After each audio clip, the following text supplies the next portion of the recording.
unlimited drama series. The first thing you need to know about my wife Vivian is that she never paid for dinner. Not once in our 7-year marriage. Tonight was no different except for the way she introduced me to her boss. Like I was some embarrassing stain on her designer dress. "Oh, this is Eli," she said, waving her manicured hand dismissively. "He's just here." Just here. 7 years of marriage, and I was just here. I'm Elliot Harlow, Senior Inspector for the Portland City Licensing Commission. Most people don't know what that means until they need something from the city. Then they learn real quick that I'm the guy who decides whether their business dreams live or die. I control permits, licenses, zoning approvals, the bureaucratic lifeblood that keeps this city running. But to Vivian, I was just the boring husband who paid the bills while she climbed the corporate ladder at Fraser Tech Solutions. The restaurant was one of those pretentious rooftop places downtown, all glass walls and overpriced salmon. Vivian had insisted we meet her boss, Andrew Fraser, and her best friend, Monica, for what she called a networking dinner. I should have known something was wrong when she spent 2 hours getting ready and wore that black dress, the one she used to wear for me. Andrew Fraser was exactly what you'd expect from a tech startup CEO. Mid-40s, silver hair, perfectly styled, wearing a suit that probably cost more than my monthly salary. He had that casual arrogance that comes from never being told no, the kind of guy who thought the world owed him everything just for showing up. "So, Eli," Andrew said, not bothering to look up from his phone, "Vivian tells me you work for the city. That must be steady." The way he said steady made it sound like a disease. Monica giggled into her wine glass. She was Vivian's work friend and unofficial gossip coordinator, the kind of woman who collected secrets like baseball cards. "It has its perks," I said, cutting into my steak. "You'd be surprised how much power a city inspector actually has." That got his attention. For just a second, Andrew's eyes flicked up from his phone, but then he went back to ignoring me. Big mistake. The conversation flowed around me like I wasn't there. They talked about market penetration and user acquisition, throwing around numbers that would make most people dizzy. Fraser Tech was apparently on the verge of some major breakthrough, about to secure a huge city contract that would make them all rich. "The mayor's office loves our proposal," Andrew bragged, leaning back in his chair. "We're basically guaranteed to get the smart city infrastructure deal, $20 million over 5 years. I nearly choked on my wine. The smart city contract was sitting on my desk right now, waiting for final licensing approval. Andrew Fraser had no idea he was bragging to the one person who could kill his deal with a single signature. "Excuse me," I said, standing up. "I need some air." The restaurant's patio overlooked the city, Portland's lights twinkling below like fallen stars. I pulled out my phone and called my field agent, Benny Rodriguez. "Boss, it's kind of late for a work call." Benny's voice rumbled through the speaker. He was a former wrestler turned city employee, built like a refrigerator with a heart of gold. "Benny, I need you to pull the Fraser Tech file first thing Monday morning. Full compliance review." "Fraser Tech? Isn't that your wife's company?" "Just pull the file, Benny." I was about to hang up when Andrew's voice drifted through this patio door. He was on his own phone call, and he'd gone pale as a sheet. "What do you mean he's who?" Andrew was saying, his voice tight with panic. "Oh my God. Are you sure? Elliot Harlow? The Elliot Harlow?" I stepped closer to the door, staying in the shadows. No, Andrew continued. "Do you have any idea what this means? He could destroy us. Why didn't anyone tell me Vivian was married to the licensing king of Portland?" Licensing king. I liked that. Andrew ended his call and rushed back to the table. I watched through the glass as he leaned over to whisper something to Vivian. Her face went white, then red, then white again. Monica looked confused, like she'd missed the punchline of a joke. I waited another minute before going back inside, letting them sweat. "Everything okay?" I asked, sliding back into my seat. "You all look like you've seen a ghost." "Fine," Andrew said quickly. "Everything's fine. Great dinner, really. We should do this again sometime." The rest of the evening was torture. Andrew couldn't stop staring at me, and Vivian kept shooting me nervous glances. Only Monica seemed oblivious to the sudden shift in atmosphere, chattering away about office gossip and weekend plans. When we finally got home, Vivian disappeared into the bathroom for her usual hour-long routine. I sat in our bedroom, listening to the shower run, thinking about Andrew's phone call. Something was definitely going on, and it wasn't just business. That's when I saw it. Vivian's purse was open on the dresser, and there were 2 phones inside. 2 phones. Our joint cell plan only covered 1 phone for each of us. I picked up the second phone, a sleek iPhone with a pink case I'd never seen before. It was password protected, but Vivian had never been creative with passwords. I tried her birthday, our anniversary, her mother's maiden name. Nothing. Then I tried Andrew and the phone unlocked. My hands shook as I scrolled through the messages. Months of texts between Vivian and Andrew.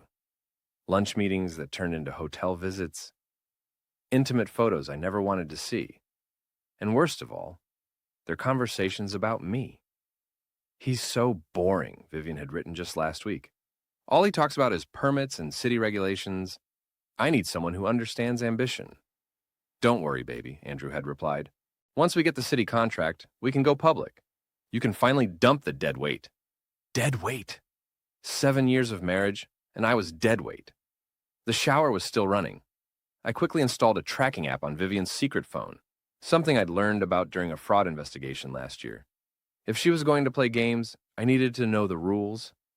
I put the phone back in her purse and lay down on our bed, staring at the ceiling. Vivian came out of the bathroom 20 minutes later, humming softly. It was a song she used to hum for me, back when we were happy. Now I knew she was humming it for someone else. "Good dinner tonight," she said, not looking at me as she got into bed. "Yeah," I said, "really enlightening." She turned off her lamp and rolled away from me. Within minutes, she was asleep, or pretending to be.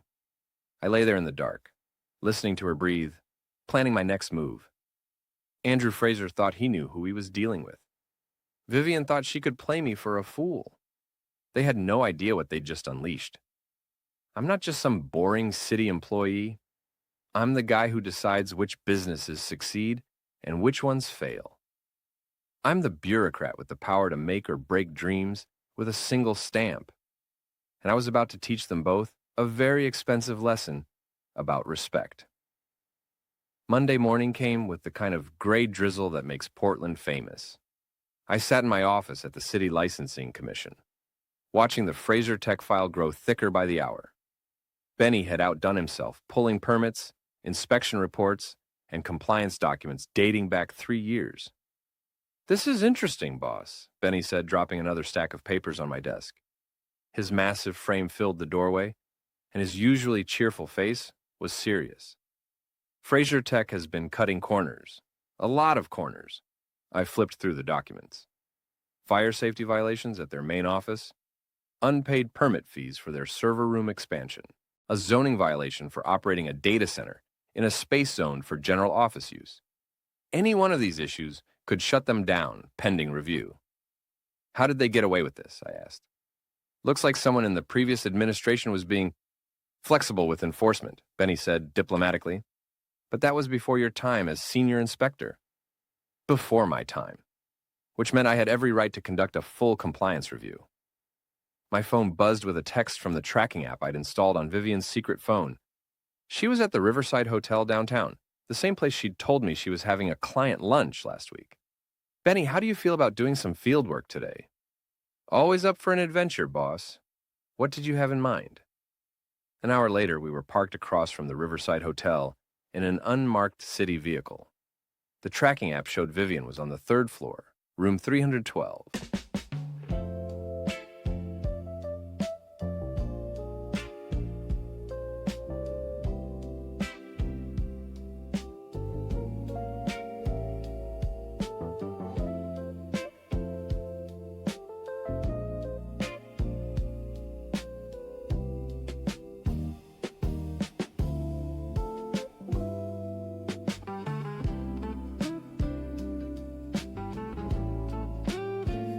The same room number that had appeared in her text messages with Andrew.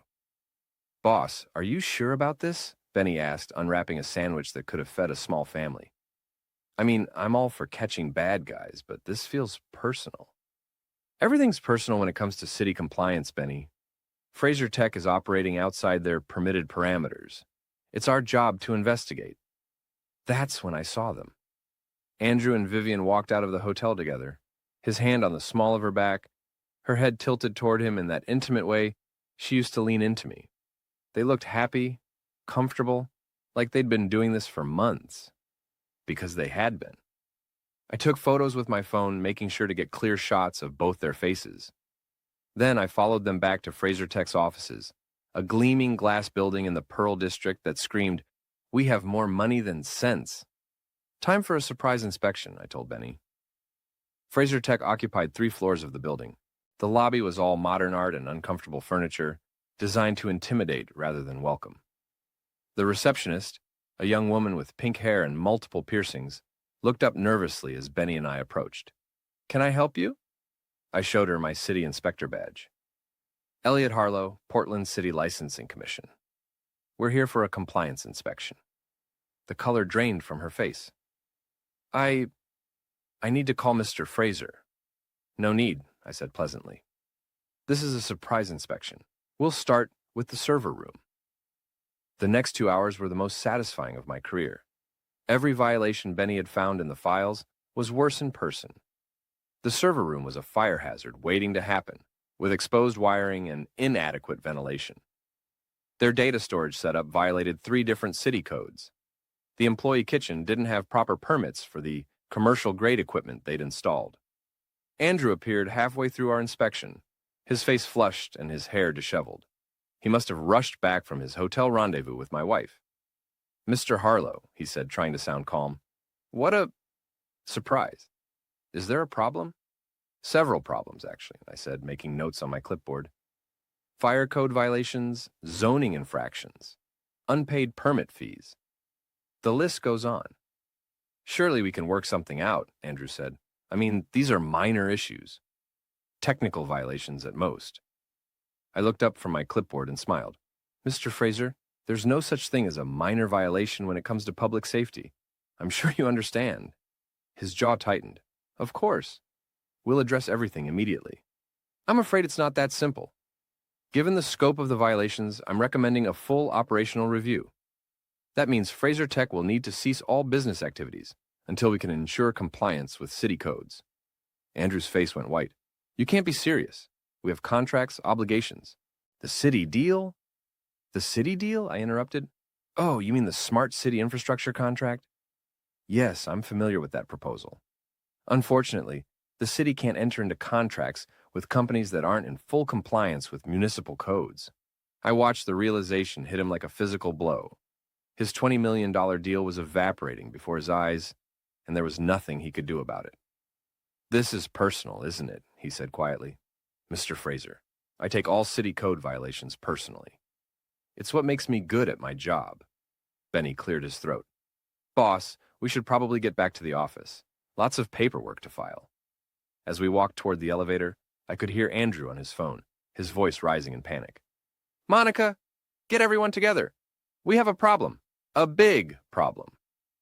The elevator doors closed on his increasingly frantic conversation, and I couldn't help but smile. "You're enjoying this way too much?" Benny said. "Am I? I hadn't noticed." That evening, I stopped by Murphy's Tavern, a dive bar near my house, where the city workers went to complain about their jobs and their lives. Ruth Kowalski was holding court at her usual stool, a 70-year-old retired city clerk who knew everyone's business and wasn't shy about sharing it. "Eli," she called out as I walked in. "Haven't seen you in weeks. How's that pretty wife of yours?" "That's actually what I wanted to talk to you about, Ruth." Ruth's eyes lit up. She lived for gossip the way other people lived for oxygen. "Vivian's been spending a lot of time at the Riverside Hotel lately," I said carefully. "Lunch meetings," she says. "But I'm starting to wonder if there's more to it." Ruth leaned in conspiratorially. "Honey, I hate to be the one to tell you this, but half the neighborhood has seen her car at that hotel. Always around noon. Always with the same silver-haired man in an expensive suit." My chest tightened, even though I already knew the truth. Hearing it from someone else made it real in a way that text messages couldn't. "How long?" I asked. "Months," Ruth said softly. "I'm sorry, Eli. I thought you knew." I ordered a whiskey and sat with Ruth for another hour, listening to her catalog every sighting, every suspicious detail she'd noticed. By the time I left Murphy's, I had a complete timeline of my wife's affair. When I got home, Vivian was in the kitchen, making dinner like nothing had happened. She looked up as I walked in, and for a moment I saw guilt flash across her face. "How was work?" she asked. "Interesting," I said. "Had to shut down a tech company today. Code violations." She dropped the wooden spoon she'd been stirring with. "Shut down? Which company?" "Fraser Tech. Your boss's company. Turns out they've been operating illegally for months."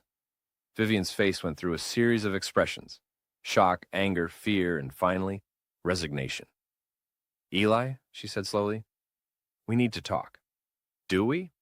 Because I was drunk. I didn't know what I was doing. Drunk? I have everything on video. Watch more on Grammarly.com.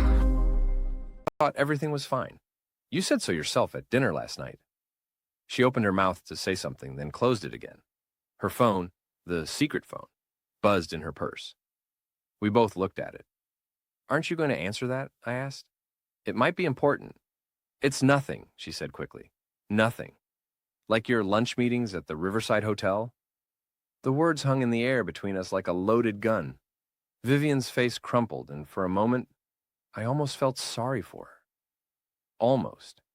"How long have you known?" she whispered. "Long enough," I said. "The question is, what are you going to do about it?" She straightened up, and I saw a flash of the old Vivian, the ambitious woman I'd fallen in love with. "What I'm going to do is pack a bag and stay at Monica's tonight. We can talk about this when you've calmed down." "Calmed down?" I laughed, but there was no humor in it. "Vivian, I haven't even started getting upset yet." She grabbed her purse and headed for the stairs. "I'll call you tomorrow." "Don't bother," I said to her retreating figure. "I'll be busy." After she left, I sat in our kitchen, surrounded by the dinner she'd abandoned, and planned my next move. Andrew Fraser thought shutting down his company was the worst thing I could do to him. He had no idea how wrong he was. The next morning brought chaos to Fraser Tech. I arrived at my office to find 17 missed calls from Andrew Fraser and a stack of urgent messages from various city departments. Word travels fast in municipal government, and everyone wanted to know why I'd shut down one of Portland's rising tech stars. "Boss, you've got visitors," Benny announced, poking his head into my office. "The mayor's office sent someone over, and there's a lawyer in the lobby who looks like she could bench press a city bus." The lawyer turned out to be Rhea Martinez, one of Portland's most feared divorce attorneys. She was a small woman with steel gray hair and the kind of smile that made opposing counsel wet themselves.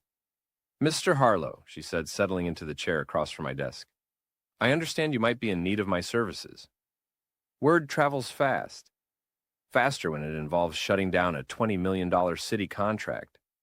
Your wife's affair is about to become very expensive for her." I'd called Rhea the night before, after Vivian left for Monica's house. If my marriage was over, I wanted the best representation money could buy. "What are my options?" I asked. Rhea opened her briefcase and pulled out a thick folder. "Given your position with the city and your wife's extracurricular activities, we have several advantages. Oregon is a no-fault divorce state, but adultery can still affect property division and spousal support." "I want her to feel this," I said. "Really feel it." "Oh, she will, especially when she finds out about the prenup." I stared at her. "What prenup?" "The one you're going to sign today, backdated to before your marriage." "Don't look at me like that. It's perfectly legal if both parties agree to it. And trust me, after what I'm going to do to her boyfriend's company, she'll agree to anything." That afternoon, I got a call from Monica Chen, Vivian's best friend and Fraser Tech's HR director. Her voice was shaky, almost panicked. "Eli, we need to talk. Can you meet me for coffee?" "I'm kind of busy destroying your company, Monica. Can it wait?" "Please, this is important. Vivian doesn't know I'm calling you." An hour later, I sat across from Monica at a downtown coffee shop, watching her fidget with her latte. She looked like she hadn't slept in days. "Vivian told me what happened," she said, "about you finding out." "Did she tell you how long it's been going on?"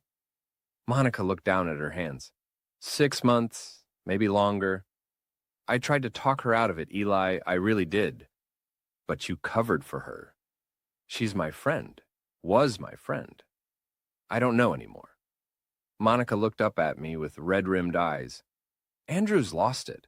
He's blaming everyone, Vivian, me, even the cleaning staff. He thinks there's some conspiracy against him. Isn't there? You're going to destroy Fraser Tech, aren't you? All those people are going to lose their jobs because of what Vivian did.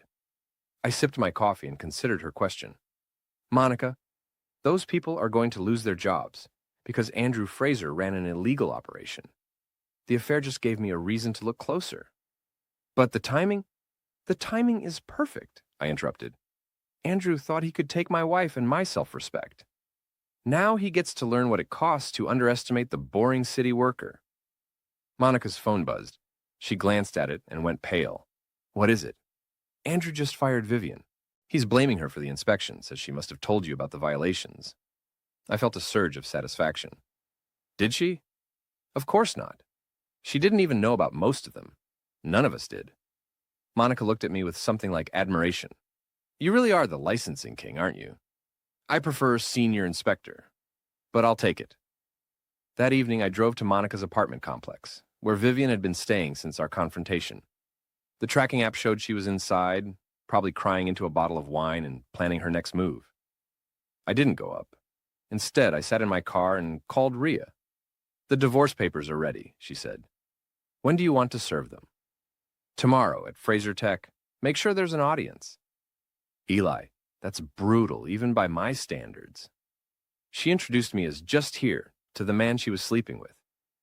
I think brutal is appropriate. The next morning, I watched from across the street as Rhea's process server walked into Fraser Tech's lobby. Through the glass walls, I could see Vivian at her desk, former desk, apparently, packing her belongings into a cardboard box. The process server approached her, and I saw Vivian's face change from confusion to horror as she realized what was happening. Every employee in the office turned to stare as she was handed the divorce papers in front of her coworkers. My phone rang. It was Vivian, sobbing. How could you do this to me? She cried. In front of everyone? The same way you could cheat on me for 6 months, I said calmly. With style. Eli, please.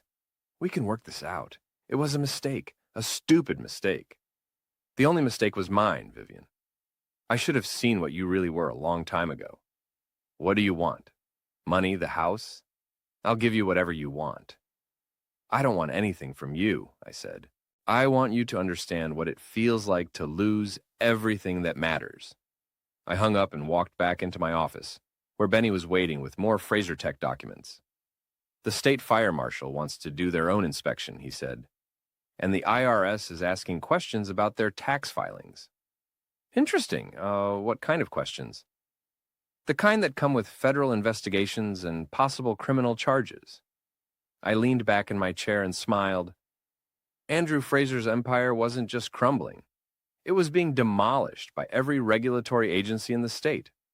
Boss, Benny said carefully, you know this is going to get ugly, right? They're going to fight back. Let them try, I said. I've got the law on my side, and they've got nothing but lies and desperation. That afternoon, Andrew Fraser called my office directly. His voice was tight with barely controlled rage. You son of a bitch, Ian-tail, he said. You think you can destroy me over some woman? Mr. Fraser, I'm not destroying you over a woman. I'm destroying you because you're a criminal who thought he was above the law. This isn't over, Harlow. I have connections, resources. I'll bury you. Good luck with that, I said. But you might want to focus on staying out of federal prison first. I hung up and immediately called Rhea. He just threatened me, I said. I want that on record. Already handled. I've been recording all your calls since yesterday. If he tries anything stupid, we'll have him on harassment charges too.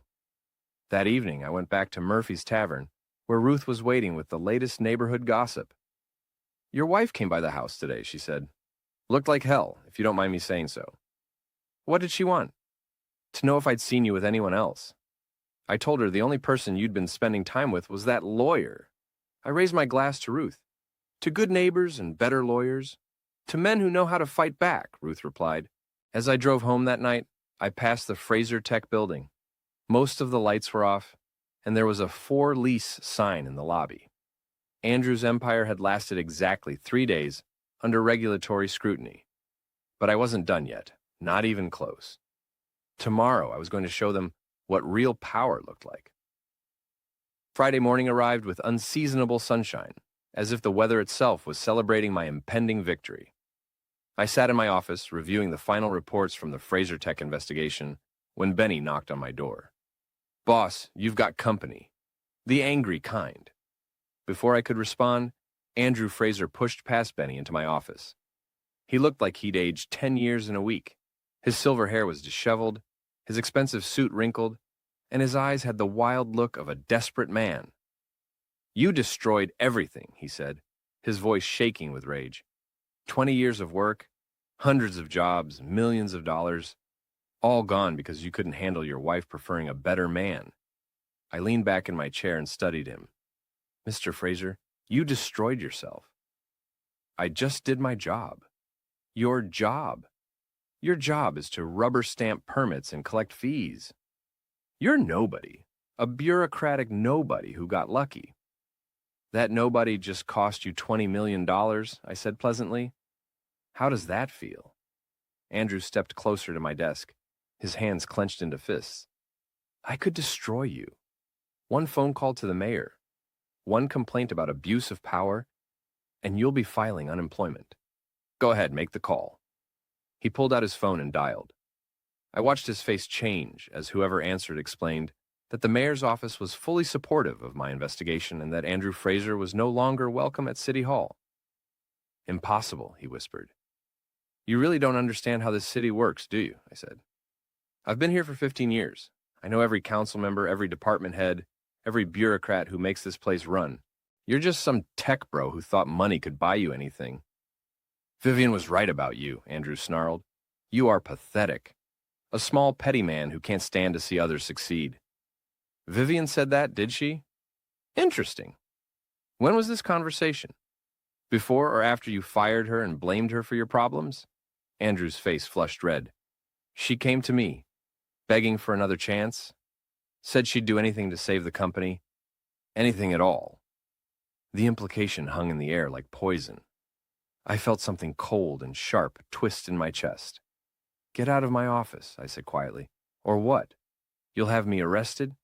You'll shut down another company? Face it, Harlow. You've played all your cards. There's nothing left you can do to hurt me." That's when I smiled, really smiled for the first time in days. "Mr. Fraser, you just made a very expensive mistake." I picked up my phone and called the Portland Police Bureau. "Detective Morrison, this is Eli Harlow at the Licensing Commission. I need to report a threat and possible harassment." "Yes, he's still here." Andrew's eyes widened as he realized what was happening. "You can't be serious." "Deadly serious. Benny, please escort Mr. Fraser to the lobby and make sure he doesn't leave before the police arrive." Benny, all 300 pounds of him, stepped forward with a grin. "My pleasure, boss." As they left my office, I made another call, this one to Jasper Kim, Fraser Tech's former lead developer. Jasper had been quietly feeding me information about the company's violations for months, hoping to position himself for a better job when Fraser Tech inevitably collapsed.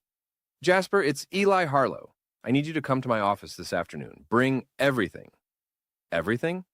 "Every recording, every document, every email that shows what Andrew Fraser really is. It's time to end this." That afternoon, my office filled with people I'd never expected to see together. Jasper arrived with a laptop bag full of evidence. Monica showed up looking nervous and guilty. Even Ruth from Murphy's Tavern made an appearance, claiming she had information that might be useful. "Before we start," I said, "I want everyone to understand what we're doing here. We're not just exposing Andrew Fraser's business practices. We're documenting a pattern of harassment, intimidation, and possible criminal behavior." Jasper opened his laptop and pulled up a series of audio files. "I've been recording Andrew's meetings for months," he said. "Company policy requires it for legal protection. But Andrew forgot about the policy after the first year. The first recording was from 3 months ago. Andrew and Vivian discussing their affair and their plans for the future.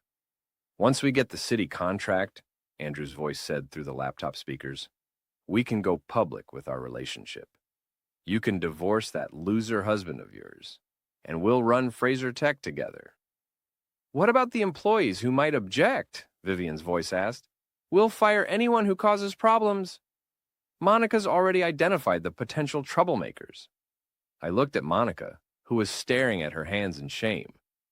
The next recording was even worse. Andrew discussing plans to frame me for corruption if I ever became a problem. City inspectors are all crooked, he said. If Harlow ever gets in our way, we'll plant some evidence, make it look like he was taking bribes. His own department will turn on him. Ruth whistled low. That man's got a real mean streak. It gets worse, Jasper said, pulling up another file. This is from last week, after the inspection. Andrew's voice filled the room, but now it was desperate, angry. I want Harlow destroyed. I don't care what it costs or what we have to do. Ruin his career, his reputation, his life. Make him pay for what he did to us. And this, Jasper said, is from yesterday.